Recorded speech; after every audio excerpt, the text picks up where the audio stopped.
Владимир Уйба поздравил Маргариту Алиеву с 80-летием со дня полного освобождения Ленинграда от фашистской блокады.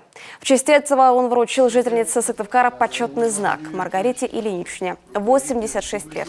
Родилась в Ленинграде. Когда началась война, ей было всего 4 года. Отца призвали на фронт, мама осталась с 3 детьми. Младшей сестре был всего год, старшей 6 лет. Мама работала на заводе, о девочках заботилась бабушка Маргарита Ильинична. До сих пор помнит, как она молилась за них перед иконами. И как взрослые с завязанными крест-накрест платками идут с ведрами и чайниками к проруби зимой за водой. Свежие воспоминания о том, как топили буржуйку стульями, газетами и старым хламом. Спасаться от холода было непременным условием выживания. Детей работников завода, на котором трудилась мама Маргариты Ильиничны, кормили в специальной столовой обедом из пустого супа с кусочком хлеба.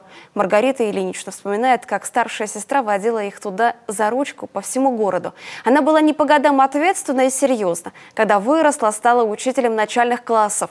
В день снятия блокады в город приехал первый состав с продовольствием. Изнеможенные ленинградцы встречали его со слезами на глазах. Отец Маргариты Ильиничны погиб в сражении на Ленинградском фронте. Не выжила и его мать, бабушка Матрена. Она постоянно отдавала внучкам свою норму хлеба, скончалась от истощения. В 1953 году с матерью, отчимом и сестрами Маргарита Ильинична переехала в Республику Коми.